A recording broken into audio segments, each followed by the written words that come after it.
别找烂借口，做个行动派。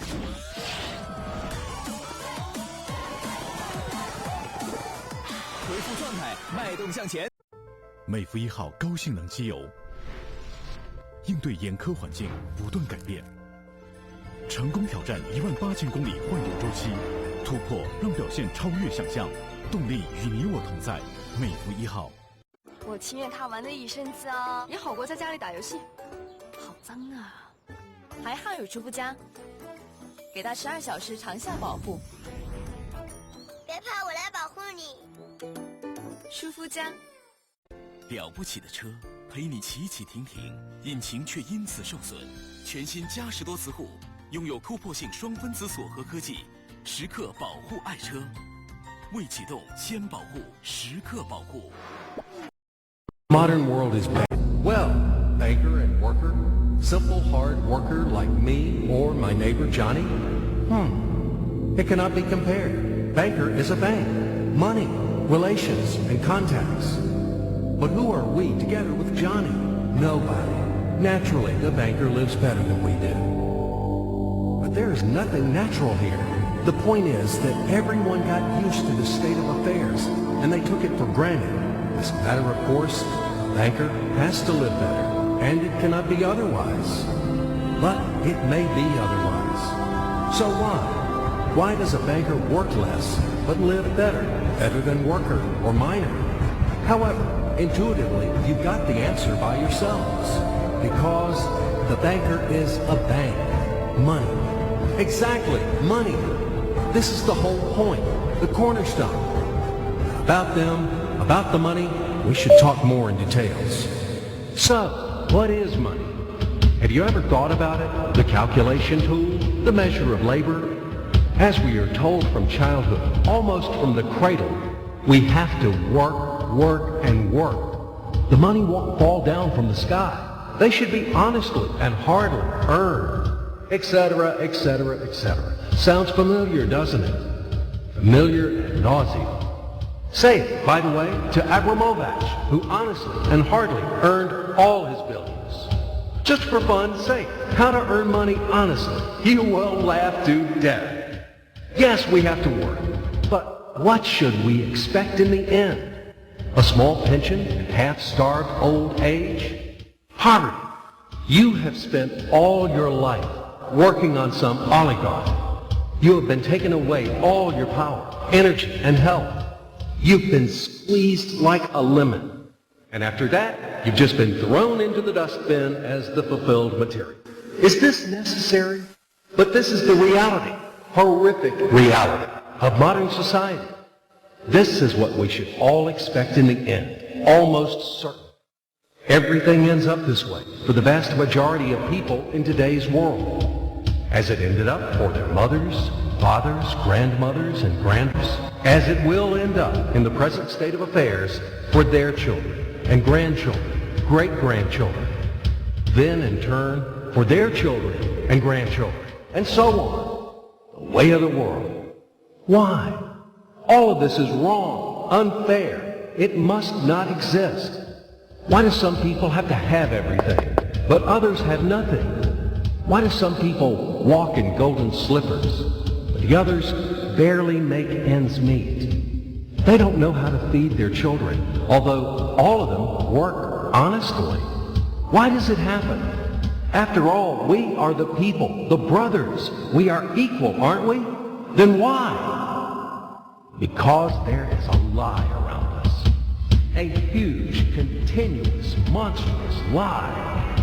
Do not believe anything that is broadcasted daily on TV by satiated and well-groomed masters of life. And people are not working, and the money is not even a measure of labor. All of this is an insolent and shameless lie. Lie, lie, lie, and lie once again. It is the news which is hung on your ears. Why do they do this? Just to make it easier to manage it. So you are oligarch now, or even an ordinary worthless deputy. Are you equal with others? In what? You live in a different way, eat in a different way, and rest in a different way. In one day, he spends more than you spend in a year. His wife doesn't even get out of court to vote. And yours? He is treated in the best Swiss clinics. And what about you? His children and yours? Have you compared? Well, where is your equality? Perhaps you are equal in rights, aren't you? Oh, I forgot about the rights. As it is written in our Constitution, isn't it? By the way, there are a lot of things written on the fence, too. Nice and intelligent things. Read in your spare time. You will be inspired by these things. And what kind of equal rights do we have with the oligarch or the banker? I'm just curious. Right to work? Well, we have such a right in our country. Nobody argues. Work hard for the benefit of... You work hard at the factory, and he, soon quickly, as they say, to each his own. The right to elect and to be elected. Well, you can elect, of course. You're welcome. Just vote. No matter how people vote, most important, how these votes are counted.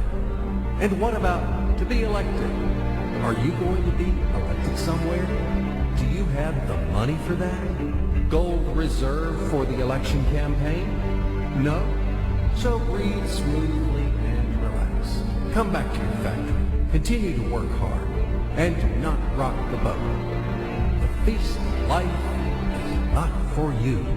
It is for those who are more equal than you. What else is there? However, it is not the essence. There is no sense for further continuation. I hope everything is already clear.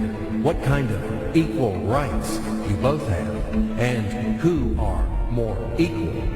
It is all about universal equality and fraternity. It is figured out, I think. Now we move on to the money. We won't talk about the measure of labor. These are fairy tales for idiots. Money is not any measure of labor. Otherwise, you would live like a lord, or maybe you don't work too much. I don't know. But what is money?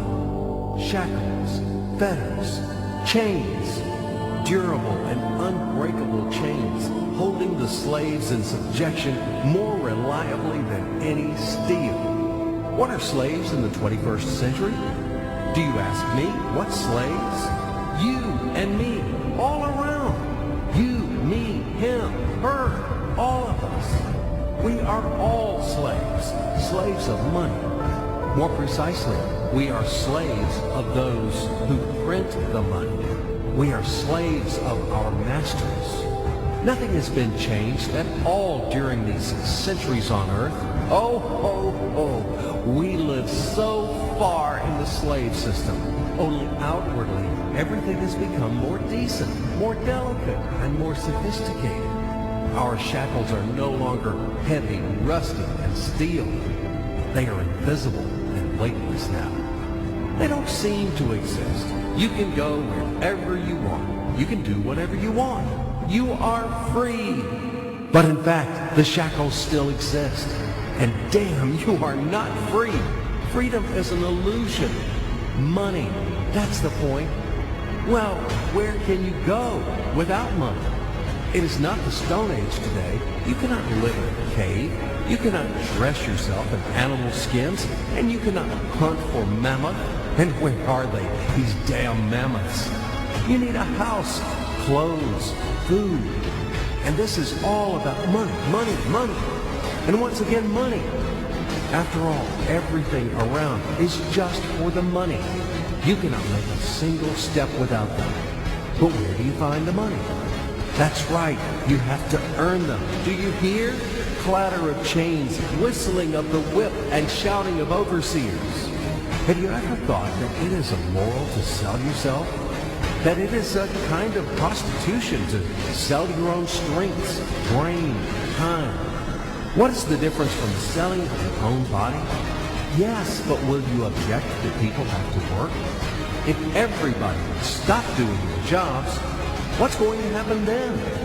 We will resettle to the caves again, and we will get dressed in animal skins, won't we? That's right. Everything is right. It is very reasonable, logical, and easy to understand. As ABC, even I understood. That's what I'm talking about. Nothing has been changed at all during all these centuries on Earth. And these convincing arguments could be heard for sure in slave society, when the slaveholders had been trying to make understand their obstinate, blunt slaves who didn't want to work for them that it is necessary to work hard. Stupid slaves! And later, quite recently, in historical times, the landlords told their serfs, after all, if you stop to work, to plow, to sow, and reap, what's going to happen then? Our society will collapse, and we will die of hunger. We will run wild. Yes, it is necessary to work, to create something useful for the society. Otherwise, society will degrade and die. But firstly, we have to work voluntarily, not for a bowl of soup, and not only in order to survive. We have to do what we like to do. And secondly, if something, once it is necessary to work, it is necessary for everyone. All people are equal, aren't they? So let everybody work. The situation when some people earn money in a mine, at the factory with salty sweat and bloody calluses, while others simply print them, sitting back and sipping expensive whiskey or brandy, is abnormal. Such a situation is not acceptable in principle. And there are no explanations and no excuses to this state of affairs. Absolutely. Money is just paper, candy wrappers. They are not backed by anything tangible, and according to that, money is simply drawn. Sorry, is printed. And these candy wrappers are distributed among the slaves as wages for labor. When the slaves are given an extra wrapper, it means their salary is increased, and they are happy. Are you shocked? Alas, c'est la vie. It is our bitter reality. How is the financial world organized? It is a pyramid. The Fed, U.S. Federal Reserve System, is at the top. The Fed prints dollars. How much? As much as it wants. Of course, the Fed adheres to some of its own internal rules and regulations. It tries, for example, not to print too many dollars to prevent complete devaluation of the currency, etc., etc. But in principle, the Fed can print as many dollars as it wants. At least there are no external limitations for that. Absolutely. The U.S. Fed is guided solely by the reasons of expediency. The lower levels of the global pyramid are the central banks of different countries. All other local national banks are situated on even lower levels. Of course, all of this is slightly simplified, but in general, everything corresponds to reality and reflects overall picture. Why do we need banks? Speaking figuratively, banks play the role of blood vessels in the social organism. Through these vessels, the money, blood, from the heart, the central bank, enters to all its organs. Money, blood, wash these organs. They bring life to them. It's not me. You can find this information in any textbook on economics. In which connection dollars are mentioned here? In what relation does the Fed have to us, sinners? The most direct relation to us, I'm telling you. After all, dollar is the global currency. Don't you know this? Let's say Russian central bank, one little proud bird, cannot print rubles without permission of U.S. Fed. Absolutely not. As soon as Russia supplies oil and gas to the USA for $1 billion, it is a wagon of colored pieces of paper with pictures of great American presidents. Then Russian central bank will be allowed to print rubles in the amount of $1 billion with a clear conscience. This is the only way. Otherwise, Russia will be expelled from the IMF. And in general, the ruble won't be a freely convertible currency. But let it be. This is the topic for another conversation. Check my site later. Do not get distracted. Let's come back to the period. Well, okay. The blood vessels wash. All of this, of course, is wonderful. But the main question is, why does the banker live better than worker? We still have no answer. So what that he is blood vessel? Shall we give him cash bonus for that or vouchers for enhanced diet? I, for example, build houses or bake bread. It is also very important. Does he work harder than me? No. Then why does he live better? And one small question in addition. I've been working and working like a damned for public benefit from morning to night. But anyway, I can't pay off the loans. And all of my friends are in the same situation. Is this normal? It is obviously wrong and unfair. This is eternal credit bondage. But whom do I owe the money to? I owe money to banks, to these blood vessels, washing all and everything. Fuck them all. I don't need this fucking washing. In short, they make fools of us. That's all. As usual, bankers take advantage of the fact that we, simple hard workers, don't have time to figure out all these tricky schemes. We have to feed our families. That's why they take advantage of this situation and ride on our backs, bastards. So don't tell me about blood vessels. We know these vessels. Just give me the gun, and Easy, stay calm. And let's figure this out together, okay? Calmly and slowly. But I warn you that I have to strain your brains. It's not easy to unravel in a couple of minutes those things which have been tangled during the centuries by the best sophisticated minds of mankind. But we will try. At least we will show something visually, something from the life of modern banks. We will demonstrate everything on the live example, so to speak. You'll enjoy. So imagine the following quite unusual situation, and watch my hands. Let it be a Nick and Jane, and let it be a Mr. Smith, a banker of Nick and Jane. They both keep their money in his bank. That's why we use the title Mr. Smith, with respect. Nick really wants to buy, well, let's say Jane's bicycle, but he has no money. More precisely, he has money, but not enough, only $10, while Jane wants $100 for her precious bicycle. That's a problem. What should Nick do? Well, this bicycle is so desirable. He gives Jane his $10 as a deposit and asks plaintively not to sell the bike to anyone. He says that he will bring the rest of the money soon. At the same time, he runs to his bank, to the respected Mr. Smith, to get a loan for the missing $90. As ill luck, Mr. Smith has no money at this moment, but he knows perfectly about $10, which Nick gave to Jane. And where will Jane bring his money to? That's right. She will put these $10 in her lovely bank to the same Mr. Smith. Therefore, Mr. Smith asks Nick to come back tomorrow in the hope that tomorrow he will get these $10. And everything happens this way. The next day, Jane brings $10 to the bank. The bank provides Nick these $10 on credit. Nick immediately gives them to Jane. She again puts them in a bank. The bank again provides Nick these $10 on credit, etc. As long as Nick the fool will gather enough money for the bicycle. Don't you get confused yet? Be patient, I told you. These demons have been trying to confuse you during 1,000 years. These damn economists and financiers. But anyway, we will figure everything out. So what do we have in the end? Nick finally got the bike from Jane. Wow. But at the same time, Nick owes $90 to the bank, Mr. Smith. And the bank, in its turn, owes $100 to Jane.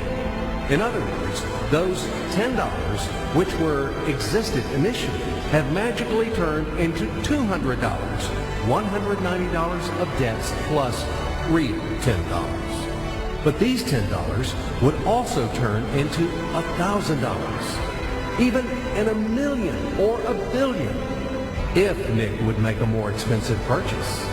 In this case, our $10 would make the increasing number of its cycles, circuits from hands to hands. That's it. So, what happens in today's world? SOS!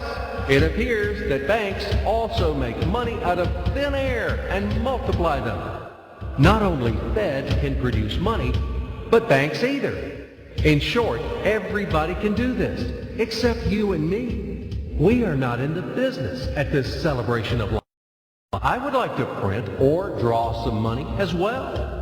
In fact, these banks multiply money without any control. And we're still wondering why the banker lives better. What are naive fools are we? Now it is clear why. The one who produces the money, of course, lives better. But this is not enough. From this moment, poor Nick will never be able to repay his debts owed to the bank, no matter how hard he would work. Silly Nick doesn't know it yet, that he's in slavery to the bank, in credit bondage forever, because those $90 which he owes to Mr. Smith do not exist in nature at all. Sly Mr. Smith made his money out of nothing. He created them out of thin air, just one click. And $10 turned into $200. Yes, but you can object reasonably that the bank itself owes $100 to Jane, and it turns out that bank is in credit bondage to Jane, and it won't be able to repay its debts owed to Jane either. So where's the bank's profit? What's the trick? Ha! You ask what the trick is. The trick is in the fact that bank has a lot of such Janes, thousands and millions, and they will never come for their money all at once. If one Jane comes, the bank will return her the money of 10 other depositors. That's it. It means that the bank's debt is dangerous and not burdensome. In fact, bank's debt is virtual. It exists only on the paper or in the computer program. It will never be repaid in reality, only in case a panic hit happens, when frightened depositors suddenly will come for their money all at once. Or maybe, do you know any other reason why banks go bankrupt from time to time? Here's why. Because there are not enough money for all depositors. There is 90% of thin air in the bank vaults. Just a lilac fog. Thus, bank is okay. It blooms and smells. We don't need to worry about it. But our Nick has serious problems now. He has to repay all the debts owed to the bank, completely, with interest and penalties. You know this. He will be forced to take a new credit in order to repay the old one. Then again, the new loan, and again, endlessly, until his death. There is no way out of this credit running knot. It does not exist in principle. That's it, trap slam. Now Nick is perpetual debtor of bank. He is a slave. From now on, he will work for bank until he dies. But he still won't repay his debts. After his death, his children and grandchildren will work for this bank. They all are future slaves of the bank. More precisely, they are slaves of this monstrous and cannibalistic global financial system, which spawned this ruthless and inhumane mechanism which must be destroyed finally. Financial apocalypse. It can break our financial chains and can save all of us. It can finally release us from centuries of slavery. All the old will be burned completely in purifying flame of apocalypse, and the new will be established. The Federal Reserve will be burned, and the wind of change will dispel the ashes of this damned insatiable octopus, spider, enmeshed the whole world with its sticky financial nets. Banks in their current form will be razed to the ground. They do not wash anything. Do not believe this bullshit. They bring death to all living things. They suck our blood. Banks are parasites on the healthy body of the society, mites inflated from our blood. They are voracious and insatiable leeches, clung tightly to us. What do they actually do useful? Do they give loans at their extortionate interest? Actually, why do banks charge you interest on loans? Have you ever thought about it? Usury has always been condemned and despised at all times and among all nations. And now it is the norm. An entrepreneur gets a bank loan. For what do they charge interest on? He wants to create something useful for the society, for the whole society, including the bankers. He has to be encouraged and given privileges for that, instead of stripping off 3 skins from him. But today's banks were created not for that. The interests of the society are important for them. Banks take care only about their own financial profits and benefits. They don't care about the people. Today's banks are faithful servants of the Federal Reserve. They are greedy and avid bloodsuckers, small ghouls in the service of a giant and evil monster. Modern Earl Dracula, who plunged the whole world into financial bondage, and it sucks and sucks our blood. And it will continue to suck the blood of our children and our grandchildren if we don't stop and destroy it. Hammer an aspen stake to all the banks. And do not forget the silver bullets. Apocalypse. Only financial apocalypse. We have no other choices. We are not slaves. We are the people. And we choose freedom. And this freedom is already on the threshold. Now, with the advent of MMM, financial apocalypse is inevitable. From now on, it's just a matter of time. Grain has been sown, and it will sprout. It is now sprouting, right now, at this very moment, and it won't perish. What is MMM? Global Mutual Aid Society, Worldwide People's Bank, Financial Social Network. You can call it as you like. The point is not in the title. The point is that it is a voluntary and formal network of millions of people across the earth, people who rose up against financial slavery. They decided to declare war on the Fed and other banks and to win this war. In order to achieve this goal, they combined their money together. And it doesn't matter that separately their savings are not big. But there are a lot of people in MMM, millions, and together it is a tremendous force, invincible force, and this force is growing with each passing day. Indeed, due to what do the banks exist? Due to the oligarchs and the billionaires? No, they exist due to the same ordinary people who keep their meager savings in banks. MMM really knocks the bottom out of banks, opening people's eyes. Why do people keep their money in banks? Because there is no alternative. Banks are monopolies. Where should people bring their money? Like Jane, to Mr. Smith only? Not in this bank, so in another one? Not to Mr. Smith, so to another banker? His name will be Mr. Johnson. But anyway, it's the same shit. All of them are tarred with the same brush. All of them are native kids of cunning and solicitous mother spider named Fed. They are little spiders. And now we have finally an alternative. MMM. It's yours. People help each other here. Today you have helped. Tomorrow you will be helped back. That's the principle of MMM.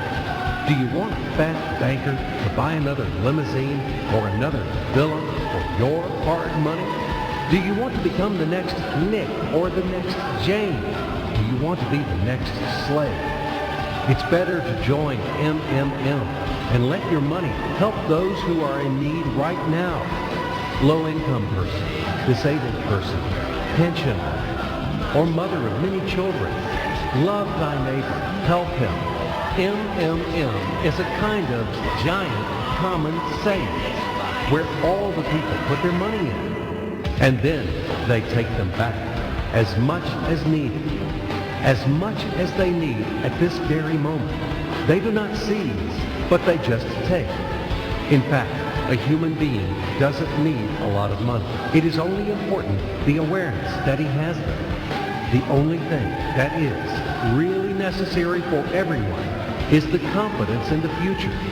MMM just gives this confidence to people. It gives the feeling of complicity, that you are not alone. You will always be helped in tough times. You won't be left alone. MMM is the unit of a new society, a brighter and cleaner society. It is the unit of the new world, where the money won't exist, where everything will be different, honestly and fairly. There will be no slaves and no masters, and everyone will work for pleasure and for the benefit of society. And the good will conquer the evil, finally. Everything will be in that new world. Certainly. Welcome to System MMM. SergeyMavrodey.com. We are waiting for you. We can do a lot. We change the world, and we will change it. Everything will be MMM. Financial Apocalypse.